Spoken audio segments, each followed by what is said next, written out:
Tech Talk with Matthew Dickerson. Matthew Dickerson. Tech Talk. Sit back and relax. It's time to talk technology. Hello, fellow navigators of the future.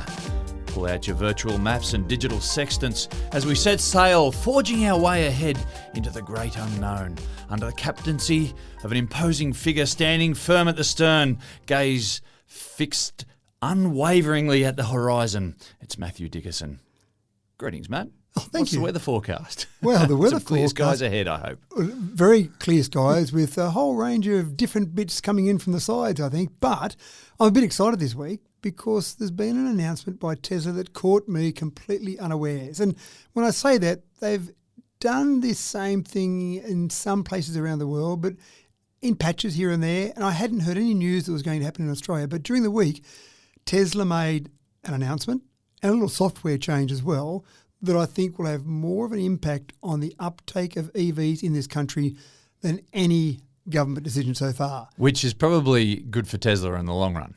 It probably is, but I actually spoke to Tesla during the week because I was a little bit confused and perplexed as to why they would do it. So let me go back a step. Tesla, when they first came out with their first Tesla car, they said, well, no one's going to buy this if they've got nowhere to charge it. So unsurprisingly, part of that whole process was to put in superchargers. So if you go back, they had their first sedan, the first Model S, you could buy on the 22nd of June 2012. And the first 6 superchargers stations were announced and opened on the 24th of September 2012. So pretty much at the same time, a couple of months apart. And that early? That early, wow. yeah. Okay. And in Australia, 10th of December 2014, the first superchargers were opened, and that was the day after the first Model S's were delivered in Australia. So basically 2012 in America, 2014 for Australia. And one of the big things was if you wanted to buy an electric vehicle, well, it was obvious. You'd buy a Tesla because they had the charging infrastructure. And, of course, back in 2012 and 2014, there weren't many chargers, but they were building on that. And that was part of their whole concept. And those first Tesla Model S's had free lifetime supercharging.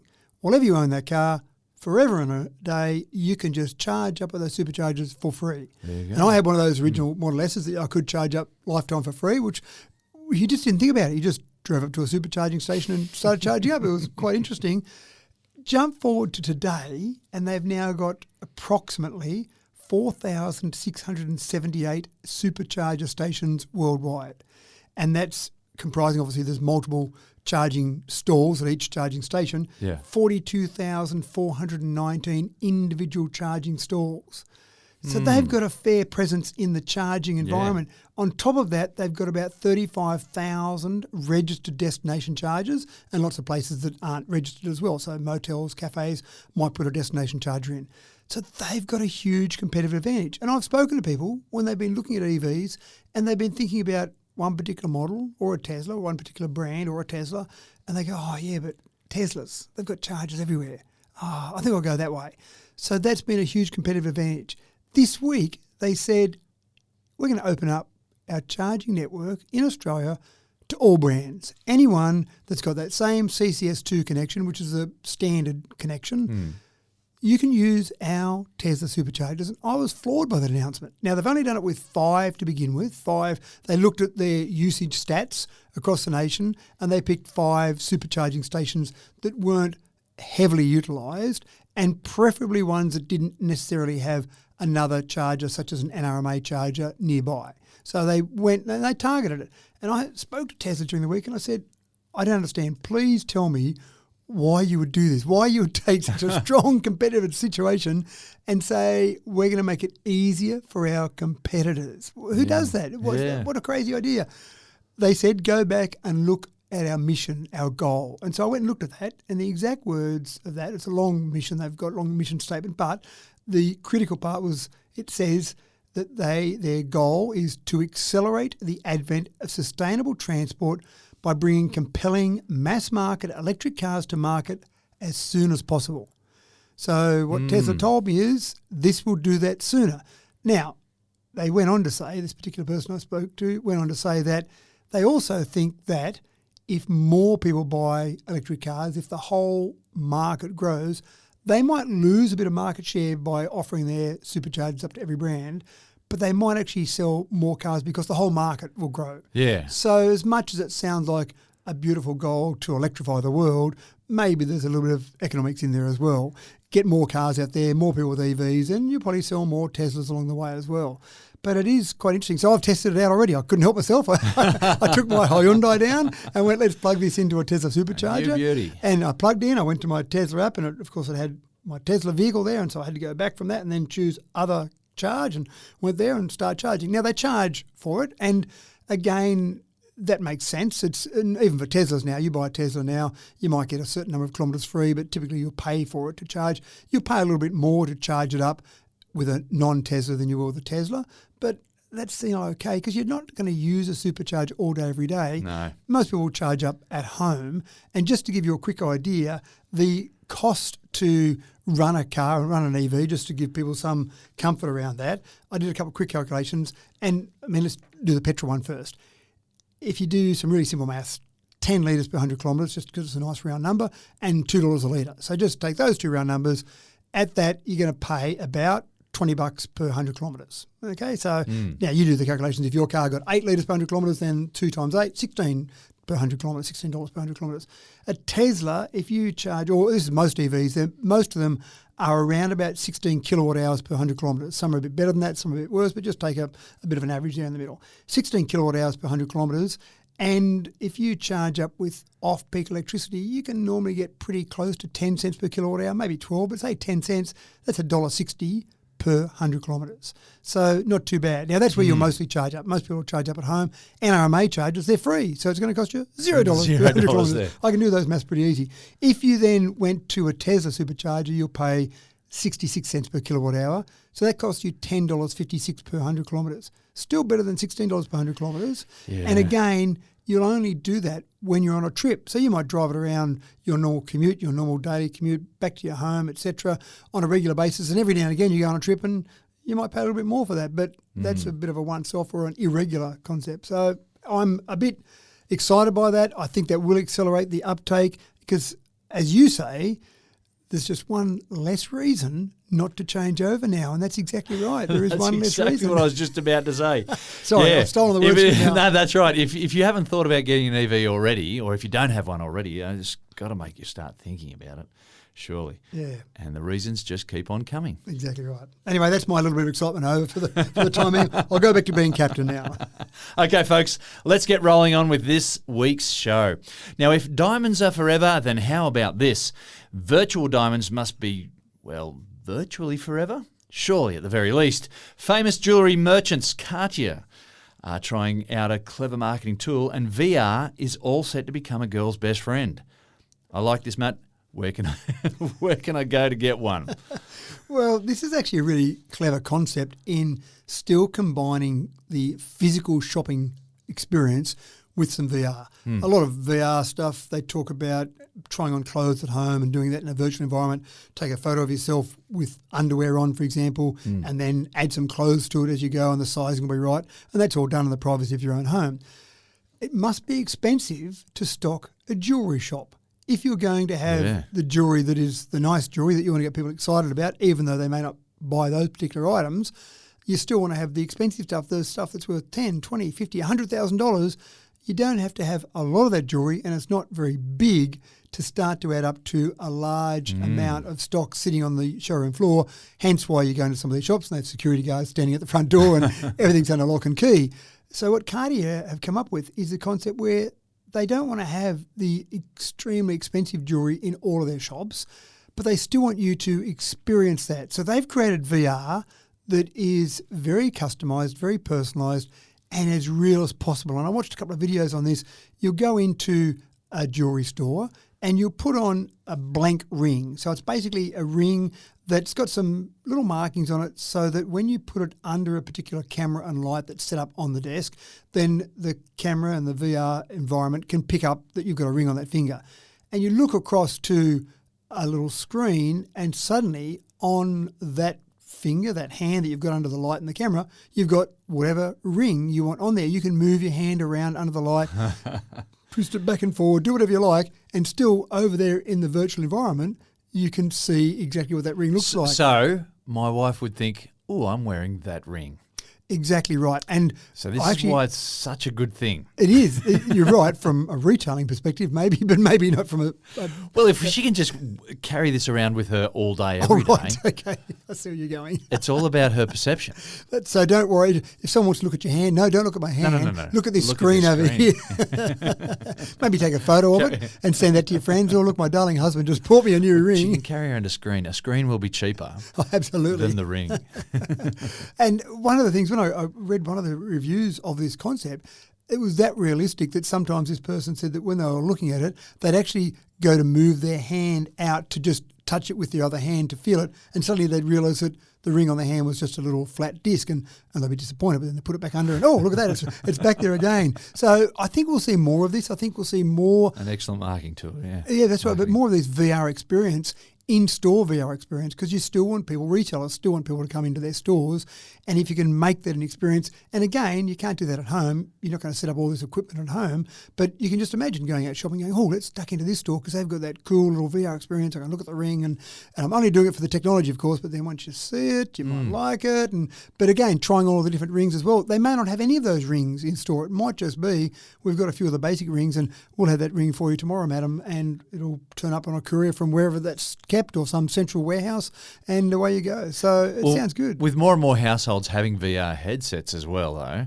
I think we're probably going to be in trouble because people start sitting down in the lounge chair and putting on the VR headset and doing their shopping by the internet. And doing their online shopping with this. Yeah. Now, and you're right, and that happens now with certain things, but it does expand that definitely. And it's the fine line. I think what Cartier is trying to do is still bring you into that retail, that physical retail presence. So how do you combine online technology with bricks and mortar? And there's a whole bunch of different companies around the world that are trying different ways to do that.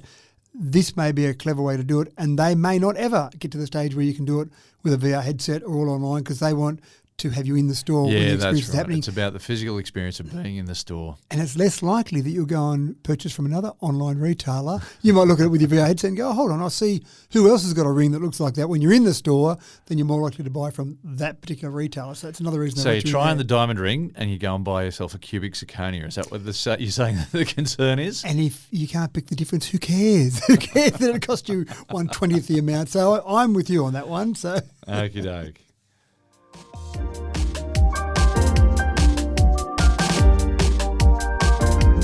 It's the Wacky Races, folks, 2023 style. But there's no Penelope pit stop or anthill mob here. And the first prize will go to the team who can convert a diesel engine to run on hydrogen. Matt, the stakes are high because the patent on this thing is going to be worth a penny prettier than the delectable Miss Pitstop herself, if you don't mind me making a metaphorical mash of that intro. So Penelope was obviously your favourite on Wacky Races. It was the biz. And what I love about this story is that it's being done here at the University of New South Wales, as where all the research is being undertaken and where the test rig is sitting at the moment. Our challenge in this nation is to keep it here and make sure the patent application is here and the royalties flow through to here. But sometimes that doesn't always happen. But converting diesel to hydrogen, that's amazing. It is amazing. And one of the things that I don't know the answer to, I'm going to speculate, but I haven't been able to find the definitive answer, is they're at the point where they're getting this hybrid mix of hydrogen and diesel in a diesel engine, around about 85 to say 90% hydrogen and 10 to 15% diesel. And I'm intrigued as to why they still need the diesel in there. And I've got one, as a speculation, one almost guess that I'm going to have about it all. But the concept here is that you've got a lot of diesel engines in a lot of industry. So take a mine, for example. You've got equipment in the mine that is worth literally each one millions of dollars. To say, for example, we're going to go net zero with what you're pulling out of the ground there at mine. So you've got to replace all your trucks with hydrogen trucks or EVs, whatever it might be. The mine, and sure, mines make a few dollars, but the mine's going to have a huge expense there. If someone, University of New South Wales in this case, if someone can come up with a way to spend dramatically less money, convert that engine to take hydrogen diesel mix in this case, and then keep running with a dramatically reduced CO2 output, then that's going to be a huge bonus. So I think of heavy haulage trucks, I think of trucks that are running across Australia, ones that are less likely to be EV and ones that will go eventually to that hydrogen scenario, getting that crossover, getting it to be hydrogen in the short term or a hybrid hydrogen diesel sounds like a really exciting thing. I can see, again, if you had the patent for that, you started having manufacturers for that, there would be some nice royalties flowing into someone. One of the reasons that I think that, and I can't find any definite information on this, but one of the reasons I think that they still have a bit of diesel in there is, of course, a diesel engine doesn't have a spark plug. So you're relying on a diesel engine for the diesel, and forget the hydrogen hybrid, the diesel to be compressed to the point that it self-ignites. Now, whether they've been able to get hydrogen to do that or not, that was one of the reasons I thought maybe they're keeping just a small amount of of diesel in there to still ignite it. Once it ignites, it burns the rest of that hydrogen that's in the combustion chamber. I can't think of any other reason why you wouldn't be aiming for 100% hydrogen rather than a 90% or 85%. I got nothing for you. Yeah, this is all wizardry, I tell you. Well, it is a bit of wizardry, and I think that's the thing. One of the things they're talking about is getting the mist just right to actually get that into the combustion chamber and get it to burn, and that's where the secret sauce is apparently. So hydrogen, anyone can access hydrogen. We all know what diesel looks like, but how do you mix that? How do you mist that?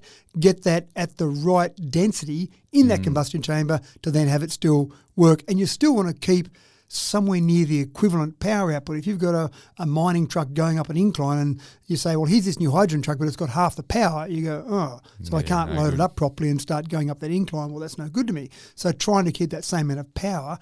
And again, the density per litre or per kilogram of the energy density per kilogram, for example, of diesel versus hydrogen. I don't know what that is, but again, it would come down to what temperature you're storing that hydrogen at, how compressed that hydrogen might be. Are you storing it as a gas or a liquid? So all sorts of questions there. But I imagine that the amount of energy in 1 kilogram of hydrogen would probably be similar to 1 kilogram of diesel. A big advantage of hydrogen over a battery, if you're talking about long-haul trucks, is that there's better energy density per kilogram, so you don't have to have as much weight on that truck. Diesel versus hydrogen, don't know that. That's a bit of research for me to do for next week or next time or when this goes a bit further. But it's pretty exciting at the moment. And it is something that I see, well, there's already research going on across the world. So it's not just the University of New South Wales that's come up with this idea, other places across the world. But it is a race. It's a race to see who can get that nailed, get it first. Right. And then they will be, again, royalties flowing in all over the place. It'll be incredible.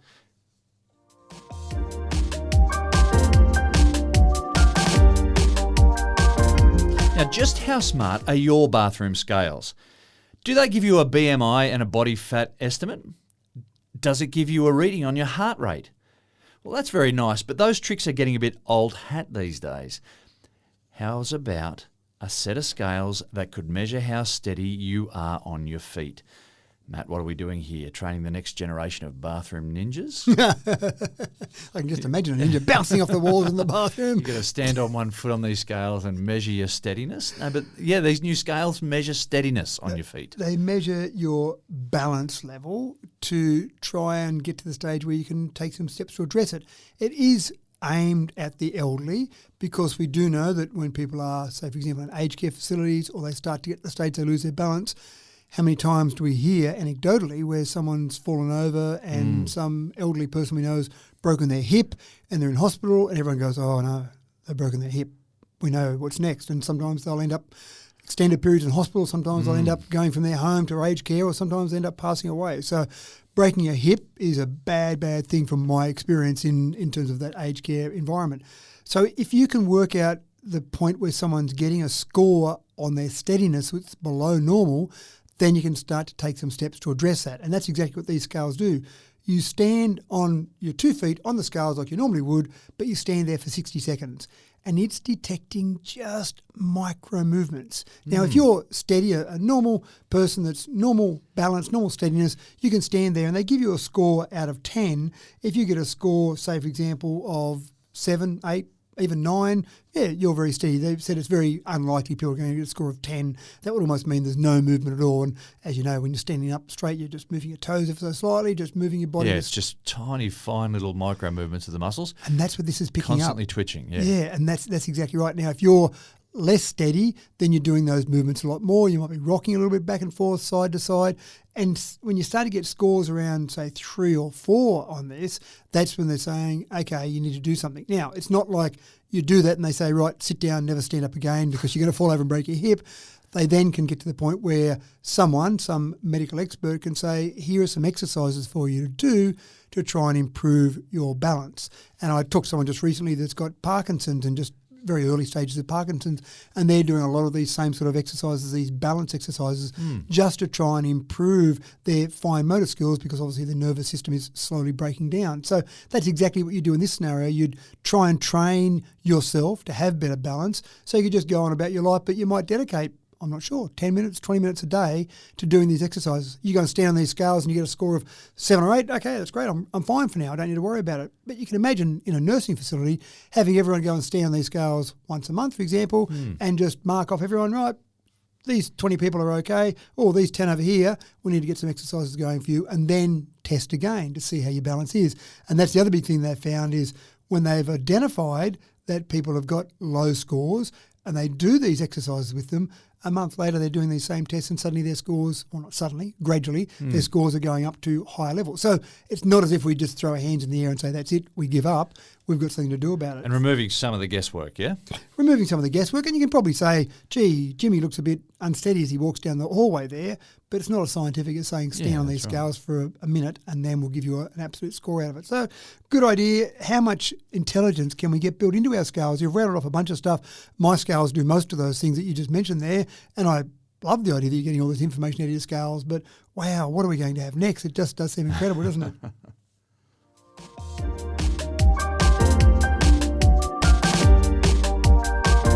Now, dirty solar panels are robbing you of the valuable solar energy that you could otherwise be harvesting, and I'm sure you'll agree that Australia does dusty rooftops fairly well.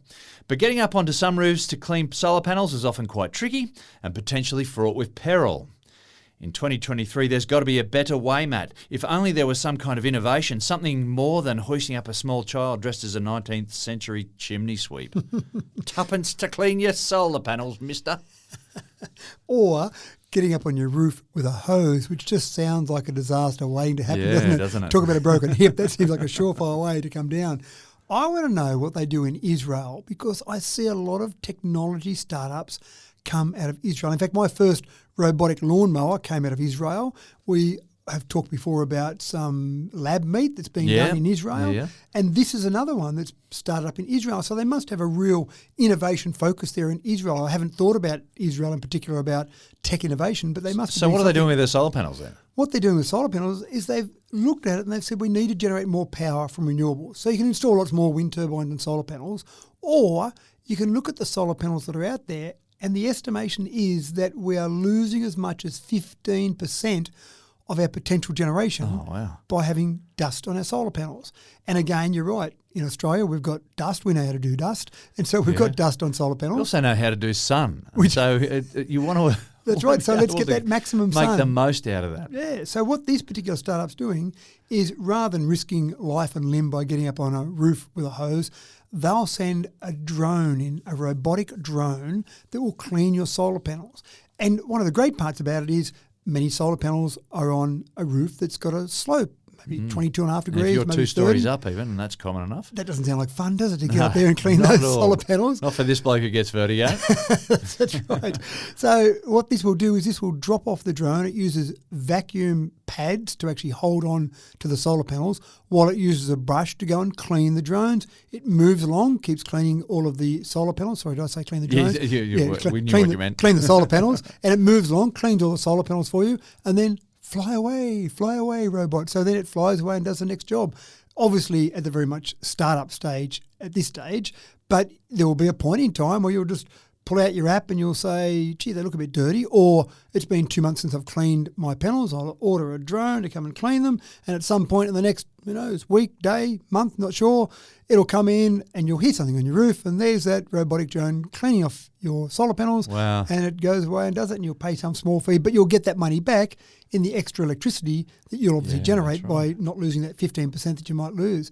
Sounds good. Now, I've been to large-scale solar farms, and they'll sometimes, not always, they'll sometimes have rails across the top where they'll actually mount a device to go along and clean all the solar panels. So that's great if you've got a string of 1,000 solar panels to clean. But No one's going to do that on their house. That's right. No one does it at home. And it wouldn't be economical to have a device sitting up there just to clean it every couple of months for the extra electricity you might get. So it doesn't make sense when you might have only 50 solar panels. But this does make sense depending on how much it costs. But I can just imagine it's going to be pretty good for it to go from house to house, cleaning solar panels on those roofs and not having to charge much for each roof it does to get that electricity generation up. So again, just people are coming up with inventions, innovations that we didn't know we needed 20 years ago, but this is a really important one because, again, we can recover 15% of the power that we could be generating now out of the infrastructure that's already installed. Robotic drones. Awesome.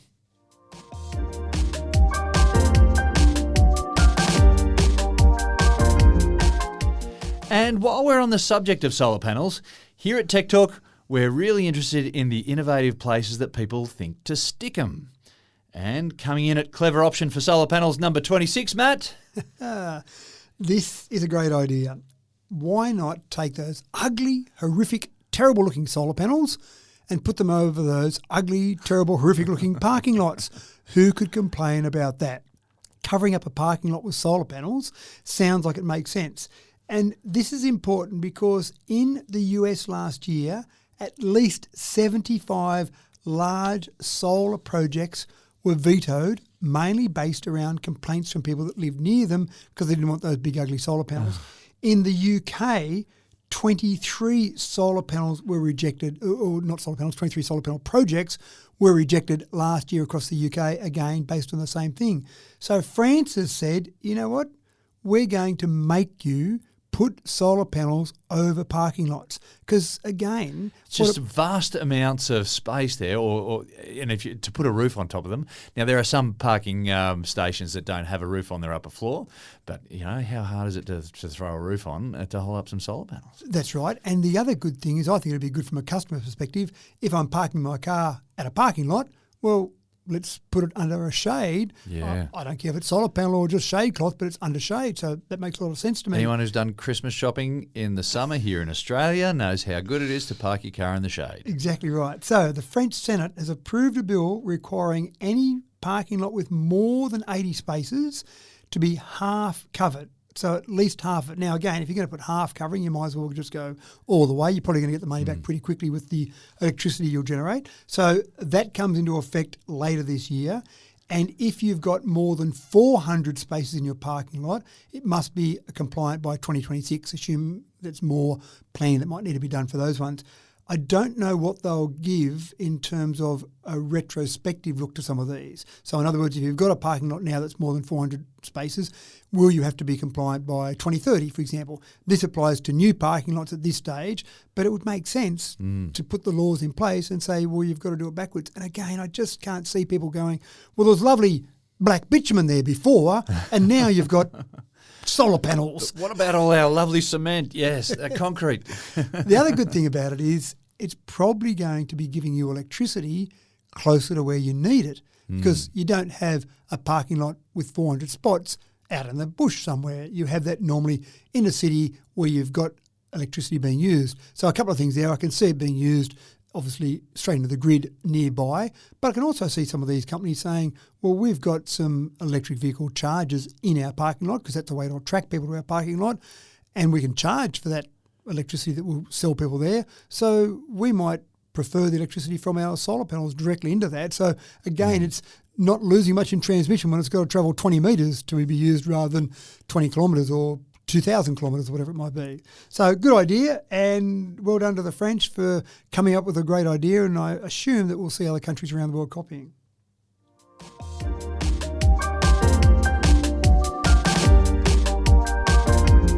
Now, for those of you thinking that your internet speed of 100 megabits per second was pretty quick and neat, and you're all chuffed with yourself, here's a public service announcement to let you know that you're falling well off the pace. The new standard is shifting upwards as 5 gigabytes per second is now out and available in the US. Matt, keeping up with the Joneses is becoming quite exhausting. 5 gigabits per second. Doesn't that sound exciting? And Unbelievable. that's a symmetrical service that you've got the option of 5 gig up and down. Did I say bytes or bits? You said bytes, but that's Sorry, fine. my Bits. apologies. Yep, Yeah, that's yeah. right. These are 5 gigabytes would be nice as well. But 5 gigabits in this case. Now, some people mightn't get that excited about it. There was all that silly talk about 25 megabits per second being enough. But even when I upload this podcast, which is usually a file that's over 100 megs, and I go into my particular portal that I use and I say upload, and I've got a 1 gig connection, and it takes not that long, 15, 20 seconds, whatever.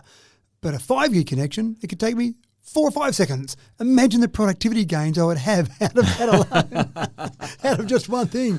But the problem is when you've got, in Australia where we've got still, say, fibre to the node, which might only have a maximum of, say, in some places, 25 or, say, 50 megabits per second download speeds, then you sometimes go, that's fine. Other times you go, gee, I wouldn't mind a bit more speed. And upload, I think, is one of the big killers that not a lot of governments think about, understand, even know about.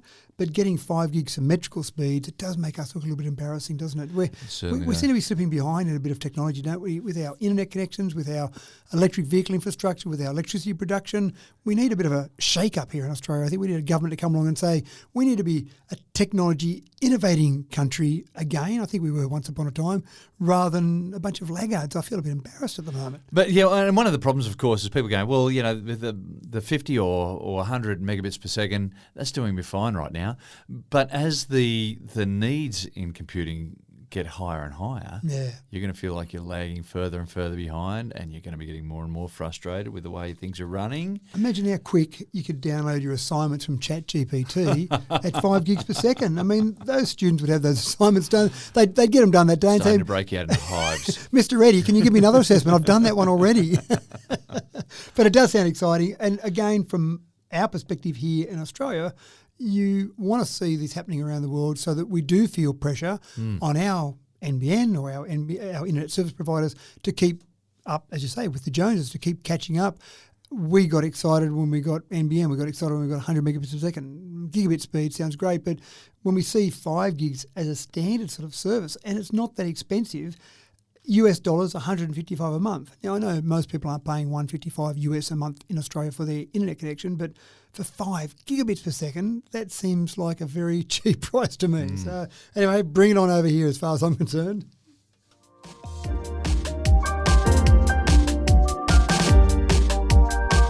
So with AI now writing entire essays and short stories, creating artworks and such, all with just a couple of brief instructions, it's no surprise that the onslaught on human creativity should enter the realm of the music world.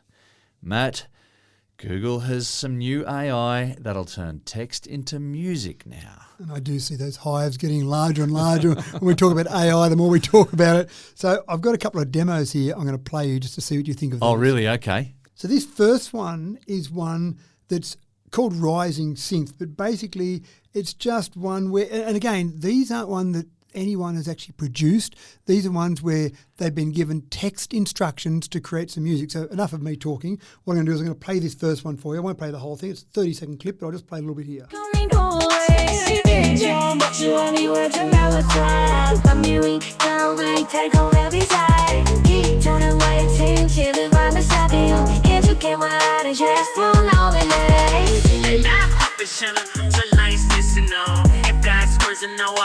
And on it goes. Now, there's words in there.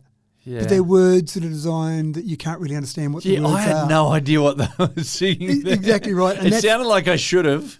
Well, and that was the instruction in that was to put some things that was maybe played at a festival during two songs, during a break between bands kind of thing. What sort of music would you play? This one here, though, the instruction for this one was, I want the main soundtrack of an arcade game. I want it fast-paced and upbeat, maybe with a bit of an electric guitar riff. I want it to be repetitive, catchy, easy to remember, but a couple of unexpected sounds. And so AI came up with this.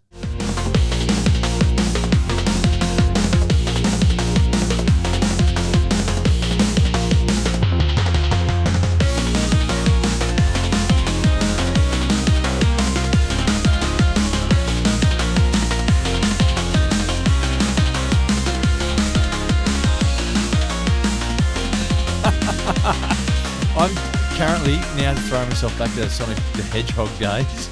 This little hedgehog catching rings and whatnot. That's exactly right. So that's what's incredible about that. There you have two pieces of music composed by AI. Someone typed in exactly the sort of instructions that I just described there, and then away it went, and a few seconds later, and both of those are only 30-second clips, but away it went, and there's your music composed and done. So it sounds incredibly scary. Now, the only difference between this one, or there's lots of differences, I suppose, but the main difference between this one and ChatGPT that we've talked about before is that you can't go and ask for some music on this one. This is Google showing off its AI, and it is shown when you go and look at this particular site. Here are the instructions we gave it, and this is what it came up with. You can't go and ask for a piece of music, and I think they're probably worried about suddenly the top 10 on the Billboard top 100 hits being taken up by AI-composed music or something. So you can't go and ask for your own music to be composed, but it's got probably 40 or 50 examples there, exactly as I've shown there, where it's got an instruction and then AI has gone and composed that music. Now, we'll talk a little bit more. So we're not going to see all our top artists in Australia with pitchforks and burning torches heading for the Google offices at all. Well, maybe, because this is version 1. How is it going to look and sound and feel and operate by version 10? How long before we get to version 10? So this one's called, if you want to go and look it up, go and look up Music LM. LM is in uppercase for whatever reason, but I'm sure you wouldn't need to put that in if you go and Google it. And you'll look at all these different clips. There's longer clips in there, there's shorter clips, whole range of different music. But it's pretty mind-blowing and scary to be able to go and do that. Now, I think some people do use this sort of thing where they'll say, I want to get a bit of a feel for the type of music. Say that arcade example. I might just get a few samples to get a bit of a feel for what my client might want. And then they produce 5 samples almost instantly. Let the client listen to those and they go, oh, no, I like number 3. Oh, good, right, we'll go and work on that and then compose it properly with that mood and feel. Or maybe they'll just be lazy and say, great, I'll just use that and give me a 3-minute version of that. Oh, wow. But it is, you're right, it's scary, it's incredible. What's going to happen when you combine this and then you look at the Dali artistic images that we've talked about before, where artists are going to have their pitchforks and storming the offices of any AI. And then we're going to talk a bit more in the next story about ChatGPT is going to come back and haunt you a bit more. It's just a crazy world out there at the moment with a whole range of different things happening with AI. Now, it's a bit of anxiety about the unknown. How's it going to end up? Yeah, that's right. And the next story, we'll get to the next story. We'll get to the next story. Because I want to talk a bit more about where's it going to end up in that one.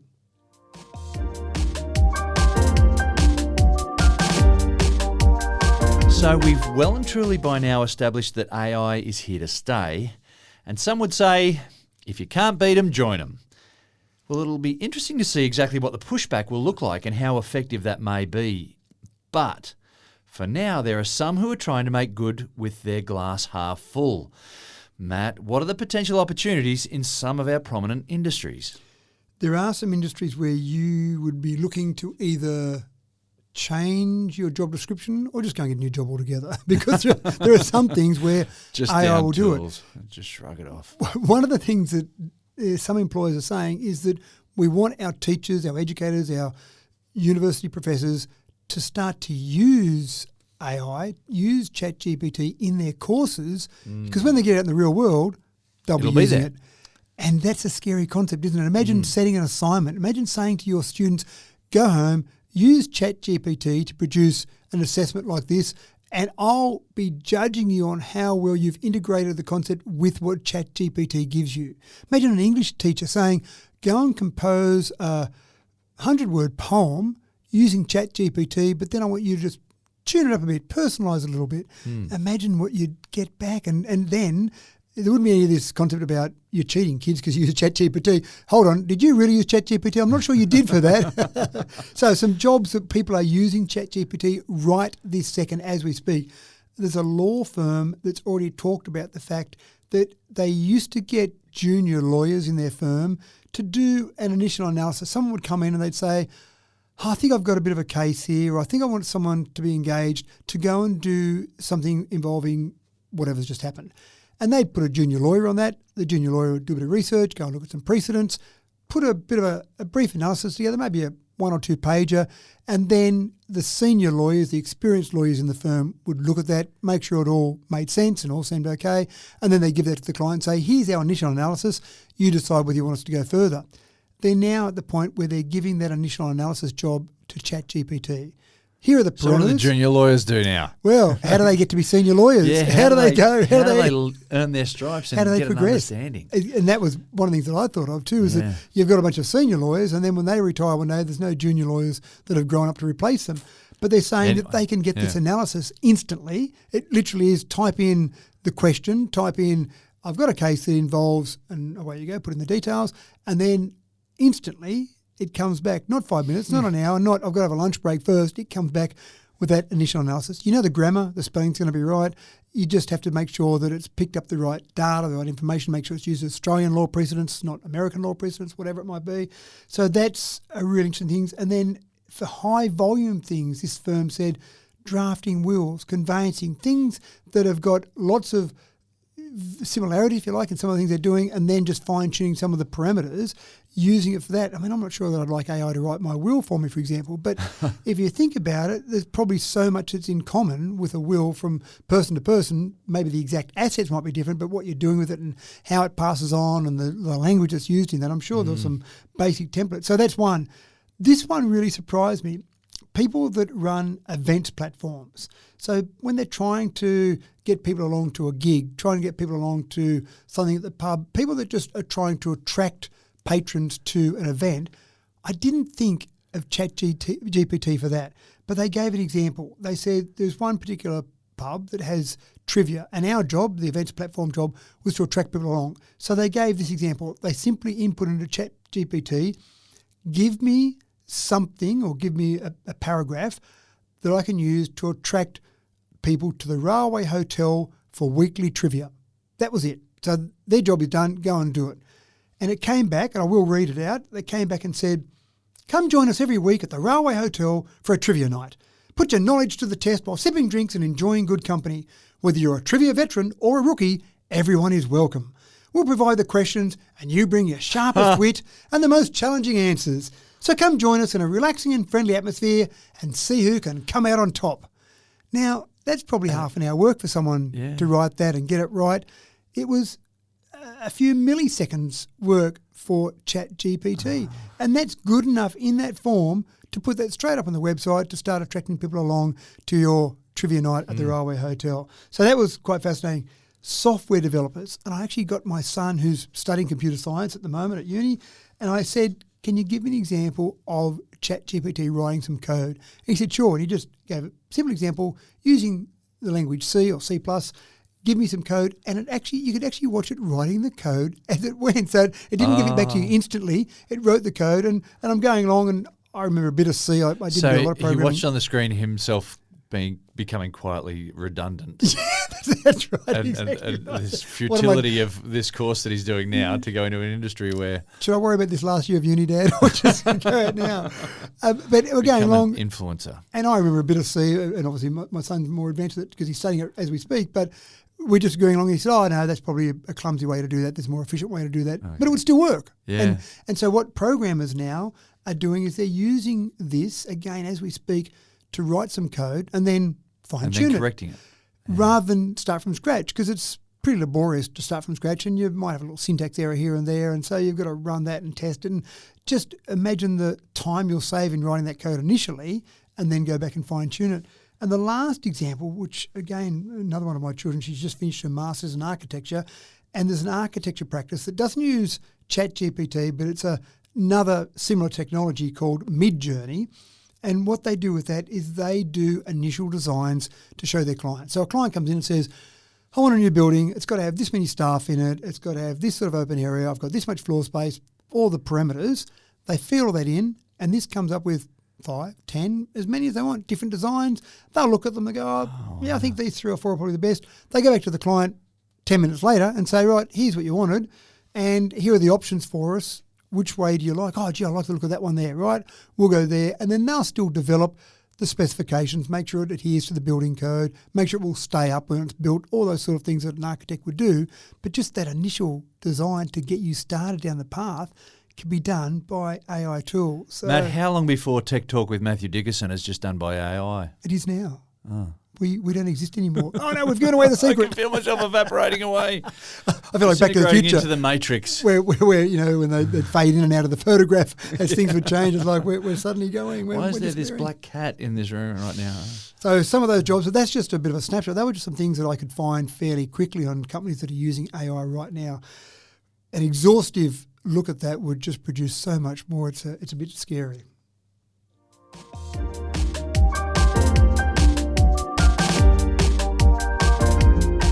One of the benefits of progressive government, though some may call it folly, is the investment in non-traditional breakthrough enterprises, and the interactive games industry fits that bill well and truly. The industry sagged a little here in Australia when the big dollars were pulled out about 10 years ago. But there's still quite a bit of money to be made in computer games today, and Australia has got some real potential. Am I right, Matt?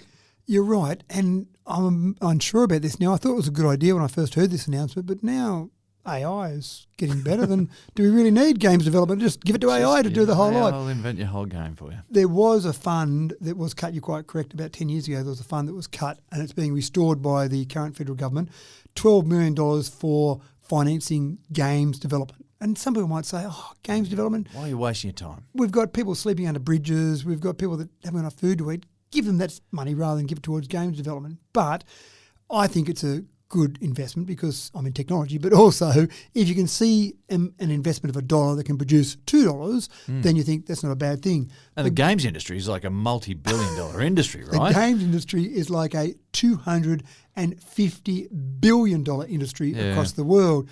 If you can tap into a bit of that, then that's not too bad. In Australia alone, this particular report that was run associated with this said that there were 770 new jobs created in the gaming industry in the last year, and that was without any injection in funds. That was just from games developers anyway. As we get more robotics, as we get things on our roof cleaning our solar panels for us, then we have more leisure time, and you can see the explosion in the streaming services, and you can see the explosion in games because people are trying to work out, what do I do with all this time I've got on my hands now? I'm not having to work as hard as I used to work 100 years ago.